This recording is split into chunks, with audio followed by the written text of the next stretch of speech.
Допрашиваем мы сегодня педагога Анну Владимировну Чигидину по делу о школе глазами учительницы и матери. Но прежде чем дать ей слово, отмечу, что я сам, хотя и в Государственной Думе вошел в комитет по просвещению, но сам в школе никогда не работал, да и детей у меня не было. Соответственно, для меня это будет взгляд, наверное, гораздо новее, чем для большинства слушателей. Добрый вечер. Ну, начнем все-таки, наверное, со взгляда учительницы. Поскольку я думаю, что среди слушателей матерей все-таки больше, чем учительниц. Я могу судить о нашей школе, в которой работаю. Это единственная школа, в которой я работаю уже 8 лет. Это 109-я школа города Москвы. Директор у нас Ямбург Евгений Александрович. Школа известная и с большими традициями, которые мы поддерживаем. Ну, традиции, строго говоря, бывают тоже разные, поэтому вам, наверное, надо будет что-то об этих традициях по ходу дела тоже упомянуть. Конечно. Особенностью нашей школы вообще является то, что у нас в школе есть стратификация. Мы учим детей по уровням.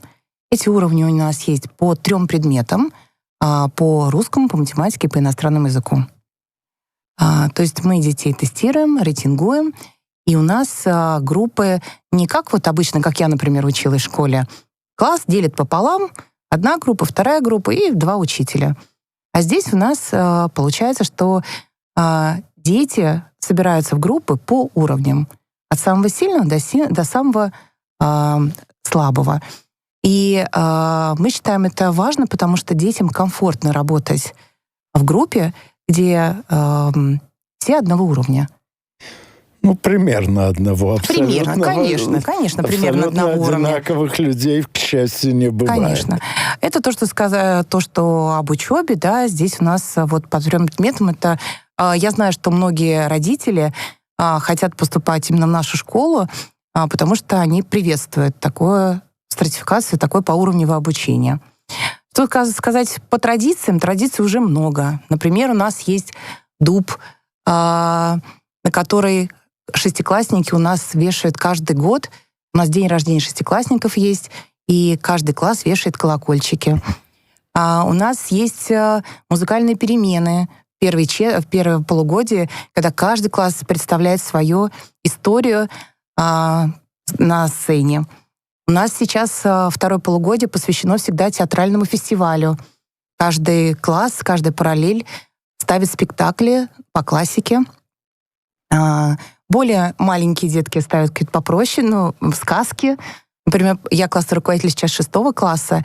В прошлом году мы ставили сказки Андерсена. В этом году мы ставим Питера Пэна. 9 класс, например, в этом году у нас ставят «Раб Петра Великого».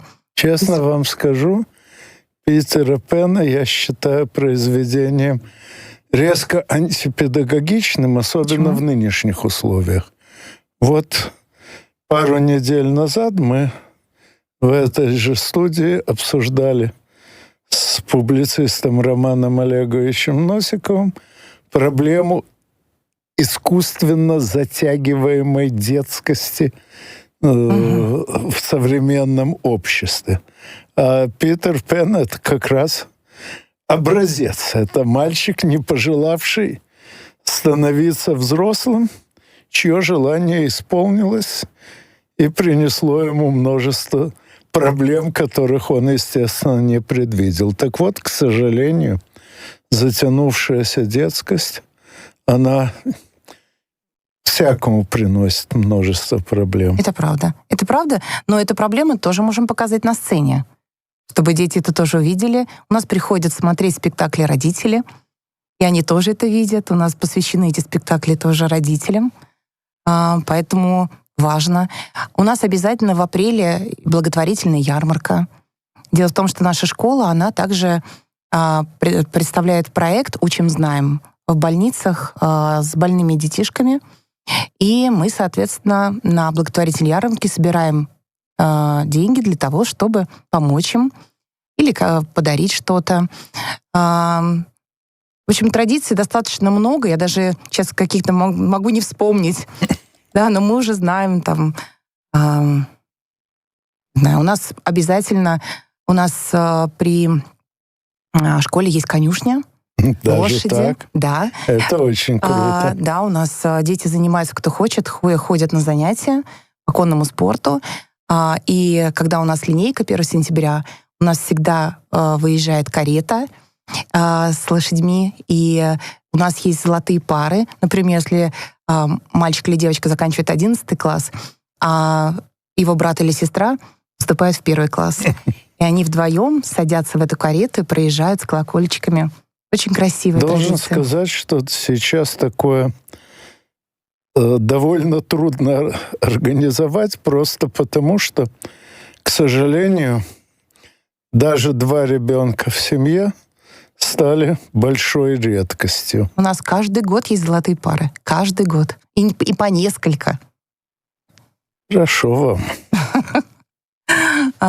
Потом у нас, например, традиция, мы каждую четверть 1-2 раза мы с классом обязательно куда-то выезжаем. Обязательно. В другие города, с ночевкой, без ночевки, в театры, в музеи, на выставки. Обязательно. И детям это нравится, дети очень инициативные, активные. Нам самим это нравится, классным руководителям, учителям. Да, ну а теперь основные традиции понятны. Думаю, еще что-то по ходу дела придется к слову. Но какие проблемы, на ваш взгляд, общие у вашей школы и в целом других, о которых вам известно, скажем так? На самом деле сейчас эти проблемы потихонечку решаются. Старые школы сейчас перестраиваются.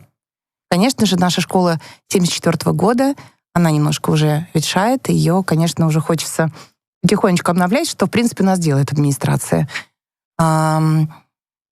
Питание в столовых. Должен сказать, что Дума приняла на сей счет уже достаточно серьезные законы, но, конечно, хочется сделать еще многое, но, скажем так, в пределах даже не столько денежных возможностей, сколько чисто технических.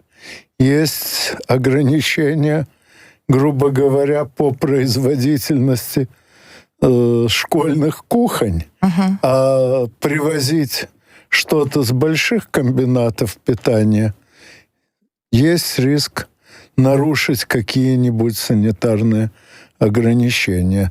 Над этим мы работаем, но боюсь, что работы еще много. Понятно. Я как мама могу сказать, что я ребенку своему готовлю еду и приношу в школу. Да, потому что, я считаю, что, в принципе, мне кажется, что невкусно. Просто невкусно, и все. Это как на чей вкус.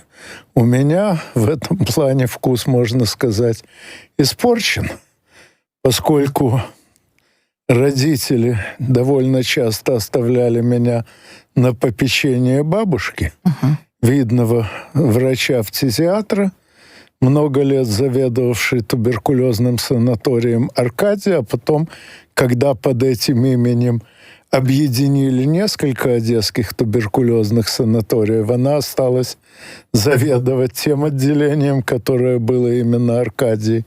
Понятно, что она была человек очень занятой, поэтому мы с ней довольно часто ходили обедать в находящийся, примерно в полукилометре от моей одесской квартиры, ресторан «Театральный». И с тех пор я, в общем-то, очень многие виды общепитовской кухни люблю не меньше, чем домашнюю еду. Так что... а в школу мне тогда готовили несколько бутербродов. Носил я их, естественно, в школу сам, поскольку мои родители работали не в школе, а в совершенно других местах. Или же давали 10 копеек на школьный завтрак. Ну, для справки, тогдашние 10 копеек это по официальному курсу была где-то 1/10 грамма золота, ну а по реальному так что-то примерно 1/40, 1/50 грамма. Вспомните нынешние цены золота и поймете, что это была достаточно серьезная сумма. По крайней мере, пару каких-нибудь булочек и стакан кефира в нее вполне укладывались, а это в моем возрасте было достаточно серьезно. Вот. Нет. Так что как-то эта задача решалась и тогда, но, конечно, сейчас возможностей ее решения стало ощутимо больше. Еще проблемы. Я не могу сказать, что вот в нашей школе, наверное, вот не могу сказать, что текучесть кадров, да. В других школах я работаю на экзаменах как член государственной экзаменационной комиссии на УГ. И я приезжаю в разные школы для того, чтобы, соответственно, осуществлять контроль. Я могу сказать, что некоторые школы очень странно построены. Прям была в одной школе, школы же у нас сейчас объединены, и разговаривая с учителями, оказывается, например, в той школе конкретной, что администрация распределяет таким образом. В одну школу и во вторую, например, сажают посильнее детей, а в эту школу сажают всех неуспешных детей. И, соответственно, из-за этого очень высокая текучесть кадров. Да? То есть как-то очень странное распределение. Да нет, к сожалению, не странно. Тут есть свои сложности. Грубо говоря, если в классе хотя бы один ребенок резко отстает от остальных, он оттягивает на себя непропорционально большую долю усилий и внимания учителя, и тем самым остальные оказываются ощутимо обделены. Поэтому такое вот разделение на потоки с разной успеваемостью имеет смысл. Ну вот так же, как вы рассказывали об обучении английскому. Да. Но тут, конечно, надо подбирать в классы с явно сильными и явно слабыми учениками разных учителей, по-разному расставляющих приоритеты. Да. Что, грубо говоря, в данный момент важней? Знания как таковые или дисциплина, которая позволяет усваивать знания? Дисциплина, воспитание. Да, одно дело, когда ты работаешь в сильной группе, как у нас, например, да, и ты даешь знания, и на дисциплину ты не тратишь особо времени, потому что дети, они мотивированы. Да, и, например, там последняя какая-то группа, где самое главное — это удержать внимание детей, и потом уже что-то им дать, попытаться. Да, вот то же самое как раз вот с этими школами происходит. У нас на данный момент всего лишь одно здание старшей школы. У нас получается один детский сад, начальная школа и старшая школа. То есть у нас пока небольшая школа, но сейчас в Прокшино строится школа, как раз тоже будет 109-я новая школа. Кстати, насчет объединения школ. Помнится, был в свое время очень большой шум по поводу того, что в Москве в разы сократилось число школ и поликлиник.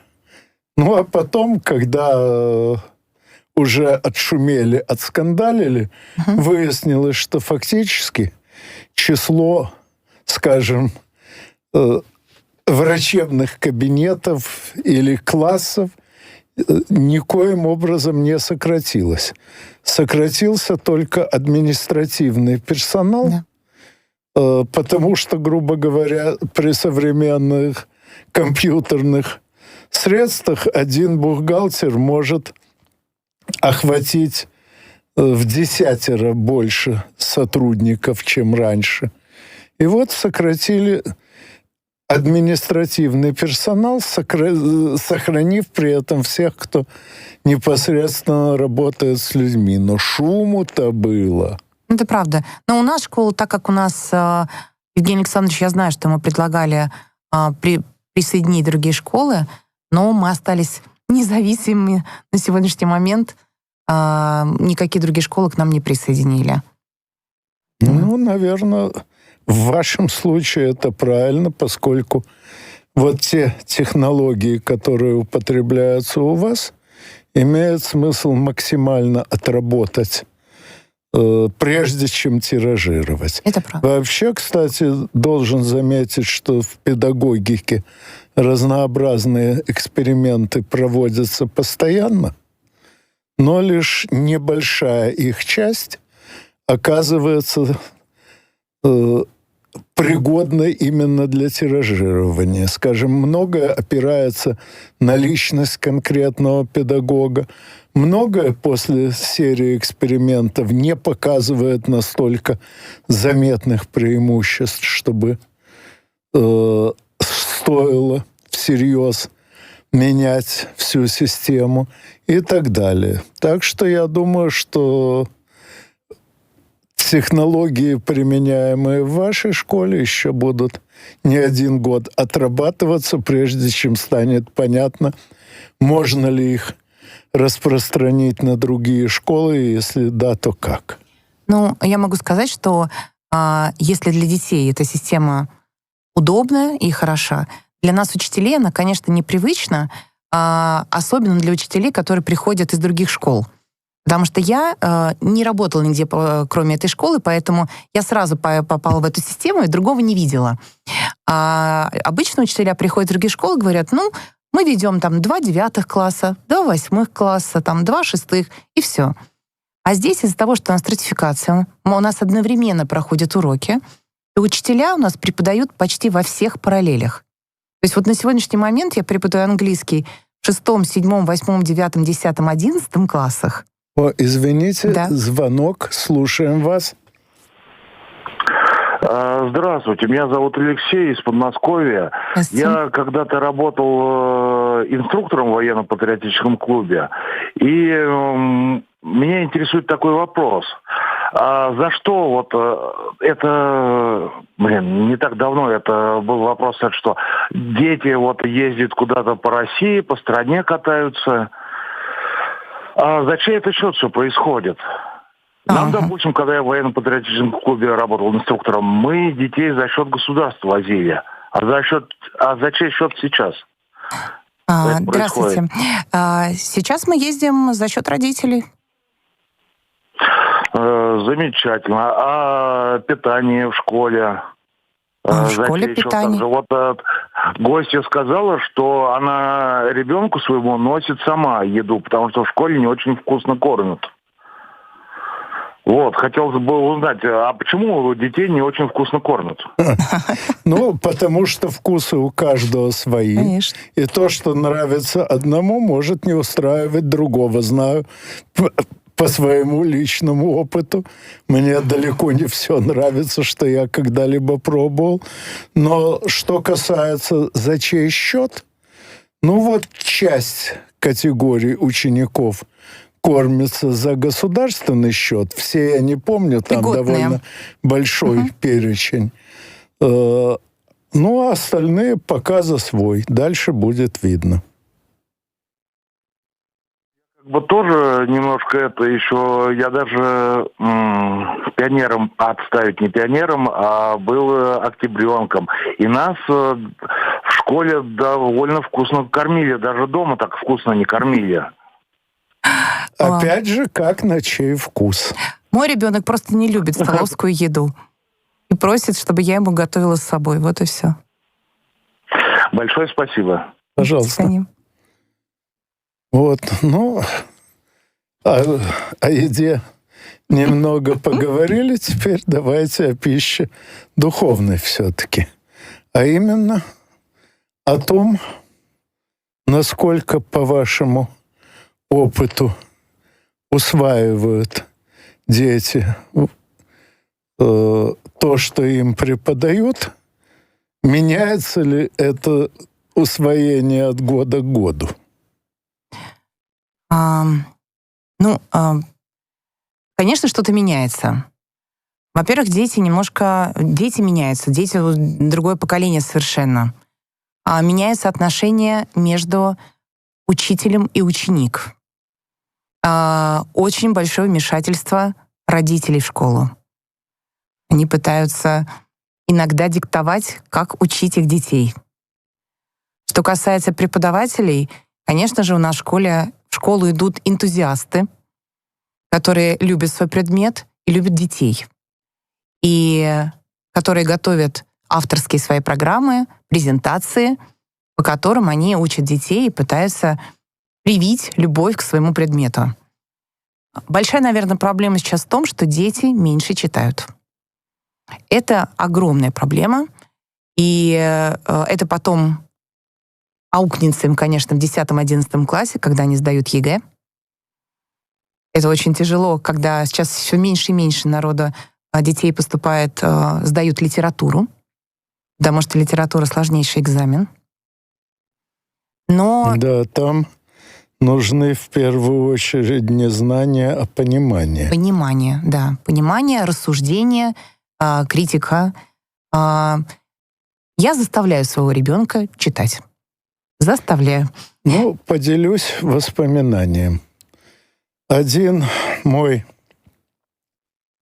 знакомый, сын моих партнеров по команде Брейн-ринга и «Что, где, когда» на протяжении многих лет, ну и сам изредка игравший в этой же команде, а в своем поколении бывший лучшим капитаном команды.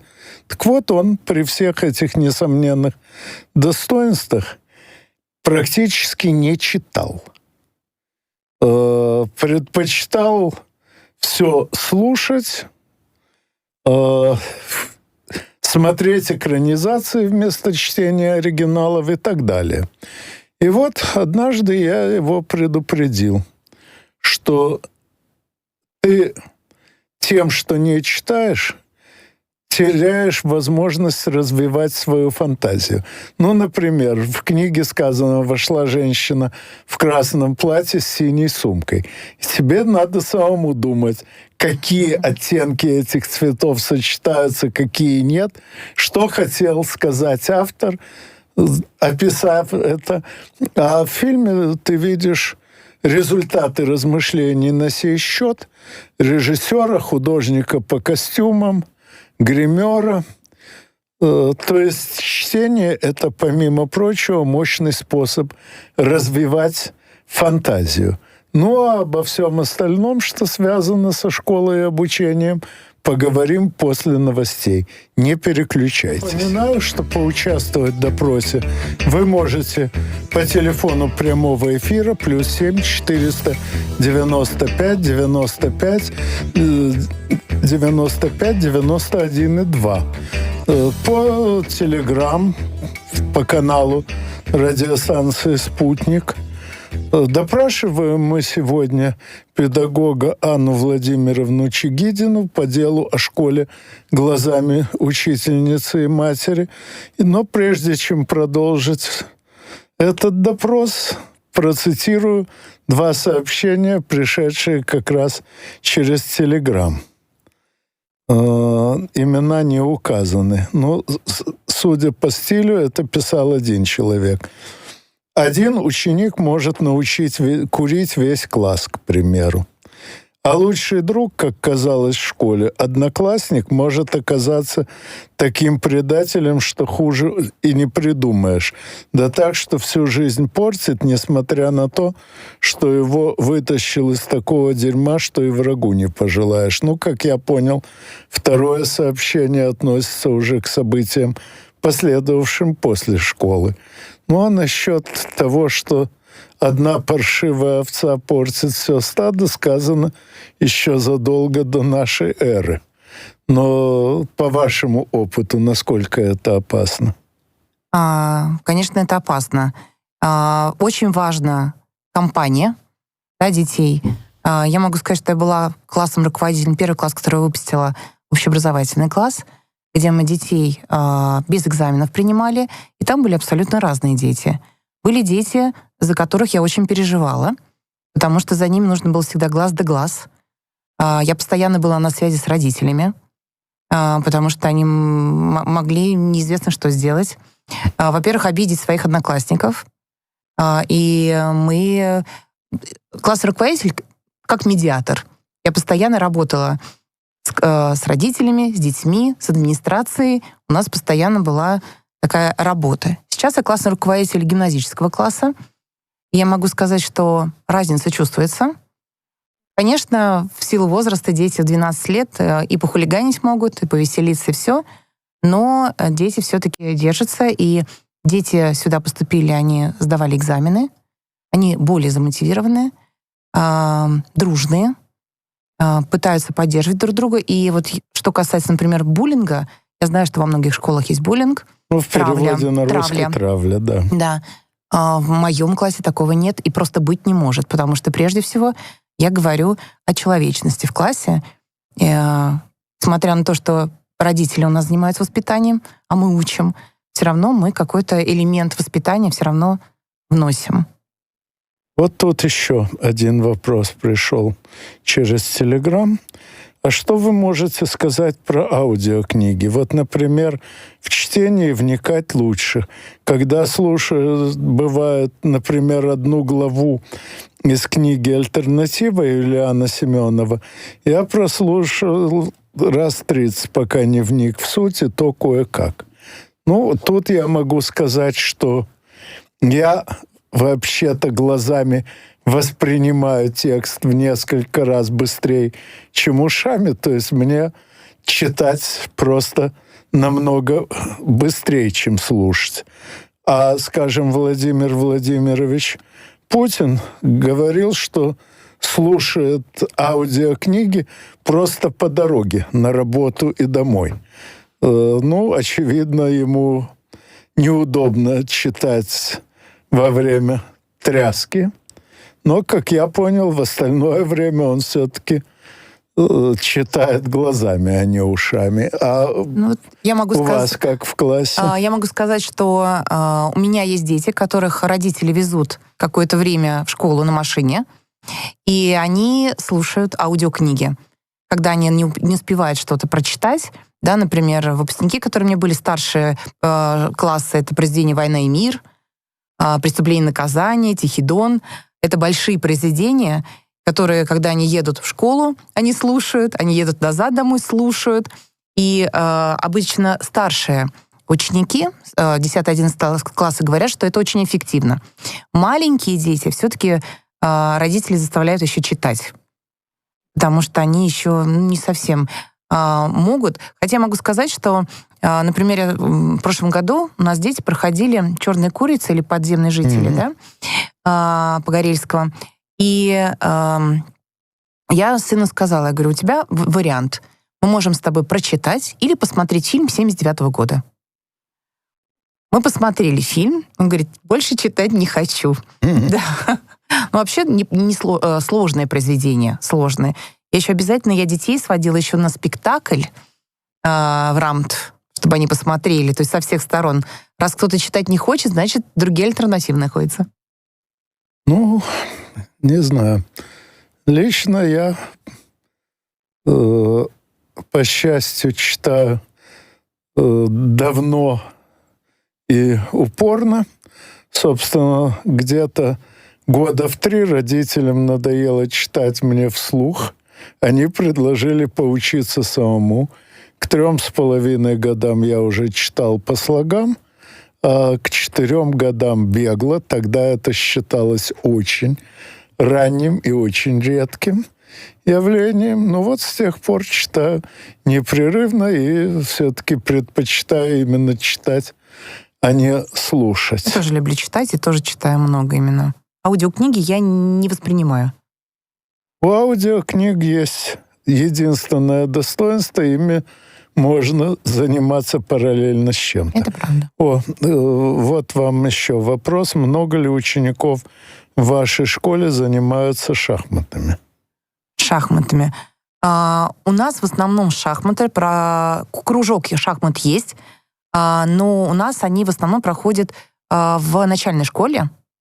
У них прям соревнования, шахматы. У нас в старшей школе какие-то другие. У нас проходит Архимед по математике, да, а вот шахматы в старшей школе не очень. Появляются занятия поинтереснее? Да, или да. просто времени У нас не есть хватает? соревнования по стрельбе, у нас есть соревнования, у нас постоянно какие-то квесты по истории, по математике, по биологии, по языку. Постоянно какие-то недели языка, недели, не знаю, естествознания. И историки у нас делают разные квесты, у нас дети ходят и поют, и изучают, в общем, разные презентации, да, для того, чтобы выступать с ними. То есть шахматы Шахматы уже не очень как-то, отошли да. на второй, третий Как-то план. не очень, правда. Понятно. Ну и все-таки теперь вернемся к тому, что вы можете сказать об этой школе как мама ребенка, который в этой же школе учится, и, так сказать, с общемамской точки зрения, насколько все это хорошо. Я хотела, чтобы мой ребенок попал в эту школу. И хотела я раньше, чем сама туда пошла работать. Так получилось, что я туда пошла работать. Меня пригласили. И, конечно же, я шла прежде всего на учителей. Угу. На учителей, у которых есть репутация, у которых есть высокие результаты, и к которому ребенок хочет идти учиться, которого слушает, которого слышит. И для меня это очень важно. У меня ребенок учится в гимназическом классе, он сдавал экзамены, он поступал, он сдал русский, математика, иностранный язык. И ему нравится учиться. Конечно, возраст вот 12 лет, у меня 6 класс, тоже ребенок в 6 классе. Все иногда, не всегда, но иногда хочется пинок дать. Потому что у нас сейчас, конечно, компьютеры, интернет и все остальное, все такое интересное, все хочется посмотреть, послушать, и только потом уроки по остаточному принципу. Ты что будешь, портвейн или водку? Ой, не знаю, все такое вкусное. Да, вот здесь то же самое. Поэтому... И такое же вредное. Звонок. Слушаем вас. Добрый вечер, уважаемая студия. Здравствуйте. Добрый Хотел бы вечер. уточнить такой вопрос. Меня зовут Денис, я Москва, я из города Москвы. Уточнить такую информацию, просто для себя, чтобы понимать. Какая все-таки, по вашему мнению, система образования советская лучше или сейчас, которая по которой обучаются дети в школе? Спасибо. Добрый вечер. Советская. Я сама училась при советской школе, но училась тоже до какого года? До 91-го. Потом уже учились в российской школе. И я не могу сказать, что она прям очень сильно отличается, современная школа, от той советской. Может быть, потому что у нас преподают учителя, которые со своей историей, и которые тоже работали в советских школах. И они пытаются свои знания точно так же перенести, как и раньше они это делали. Я никогда сама не работала в советской школе, поэтому изначально я работала по наитию, и основной задачей, моей, по крайней мере, основной задачей, это привлечь ребенка к иностранным языкам. Я преподаю английский и французский в школе, чтобы им было интересно. Мы слушаем музыку, мы читаем литературу и изучаем язык, который, в принципе, для них будет интересен. А я могу сказать, что, конечно, технических возможностей у современного образования гораздо больше. Да. Но есть одно принципиальное методическое различие. С совершенно незапамятных времен главной целью образования, пусть не высказанной формально, но подразумеваемой и лежащей в основе всех учебных программ, было формирование целостной картины мира. К сожалению, чуть больше полувека назад в странах, до сих пор почему-то называющих себя развитыми, наметилось обратное движение в сторону разрушения целостной картины мира. И где-то лет 30 назад это докатилось до нас. И у нас учебные программы тоже переделывали под задачу разрушения целостной картины мира.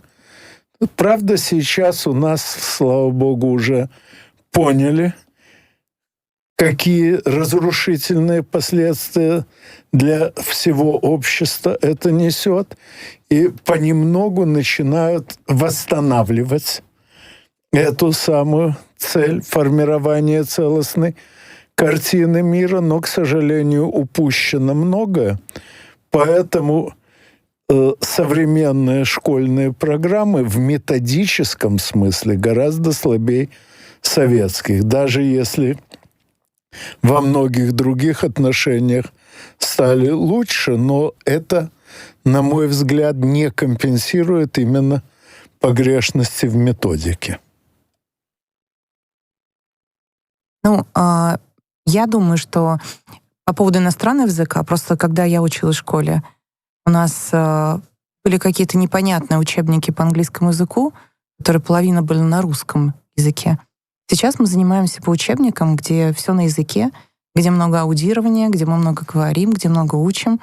И сейчас мне кажется, что программа языковая, она сейчас в школе лучше. У нас общеобразовательная школа, не лингвистическая. Ну да, это да. Насчет языков я, в общем-то, согласен. Там действительно многое в методике поменялось к лучшему. А вот в преподавании естественных и общественных наук многое было серьезно поломано, и еще далеко не все восстановлено, насколько я могу судить.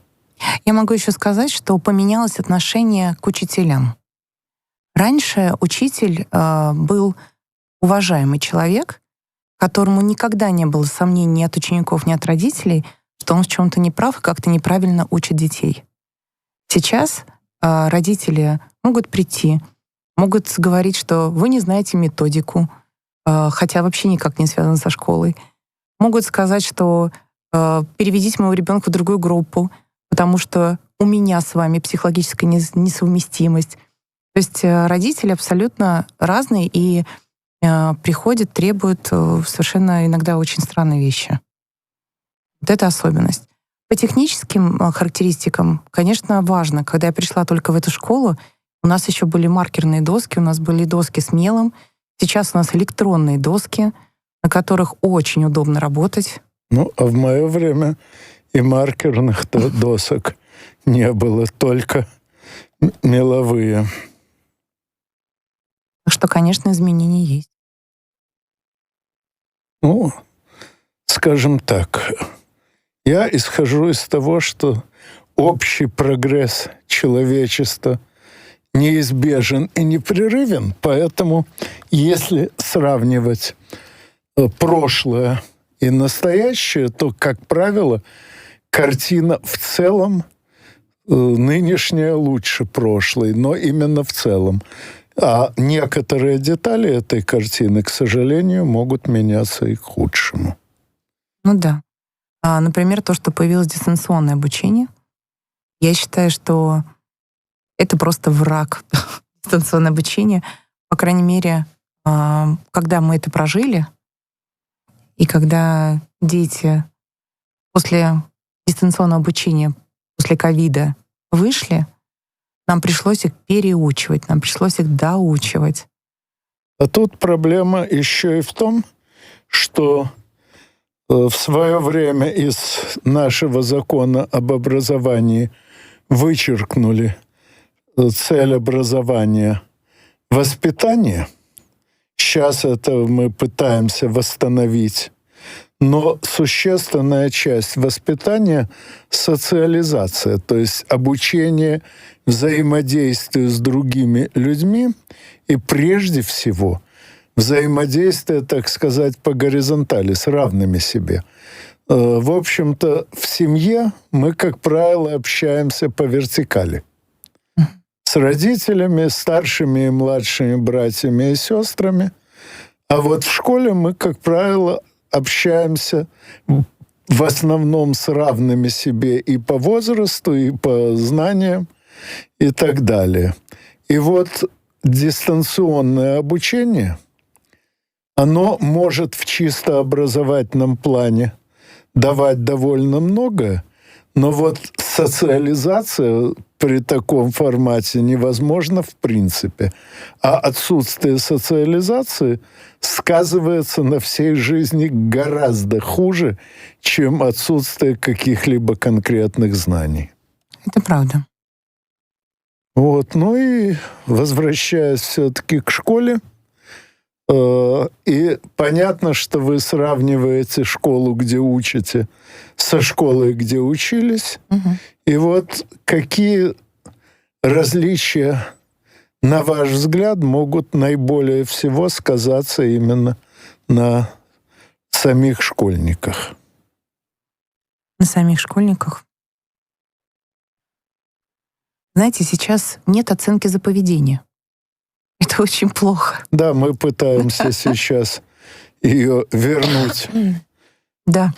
Иногда очень хочется. Но у нас нет рычагов.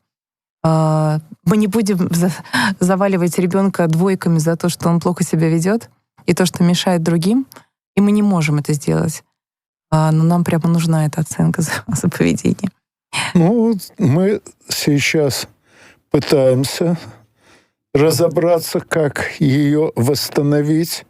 Тут проблема еще и в том, что за время отсутствия этой самой оценки за поведение во многом утеряны представления о том, за что ее можно и нужно снижать. То есть надо не просто написать, что вот есть в дневнике графа «оценка за поведение», а надо восстановить всю методическую сторону, связанную с этой оценкой. А это оказывается довольно сложно, хотя бы потому, что во времена, когда эта оценка была, не было подробно расписано формально, за что ее снижать, потому что все и так знали по собственному опыту. А сейчас этот опыт частично утрачен, и нужна новая формализация. Вот вы говорите про дневник. У нас же дневники теперь электронные. У нас нет бумажных дневников. Может быть, они остались немножко в начальных школах, когда учителя требуют, просто просят. Но на самом деле у нас электронные дневники. То есть наша Московская электронная школа, где у нас все расписания, все домашние задания, где прикрепляют учителя файлы, цифровые домашние задания и так далее. Здесь я могу сказать, что, с одной стороны, это очень удобно, что здесь в одном месте, и компьютер зашел, все посмотрел. Также есть программа на телефоне, где тоже можешь посмотреть и задания своего ребенка, и успеваемость своего ребенка. Но есть и сложности. Во-первых, программа все время обновляется. То есть она может зависнуть в самый неподходящий момент, когда, например, я как учитель хочу выставить оценку, а я не могу это сделать. Конечно, они совершенствуются, но мы тоже попадаем, как учителя, мы не можем что-то сделать. Как мама, я могу сказать, что в Московской электронной школе мне не очень нравится, что там есть рейтинг ребенка. Появилась новая такая графа, да, то есть я смотрю, да, то есть там просто рейтинг ребенка в классе.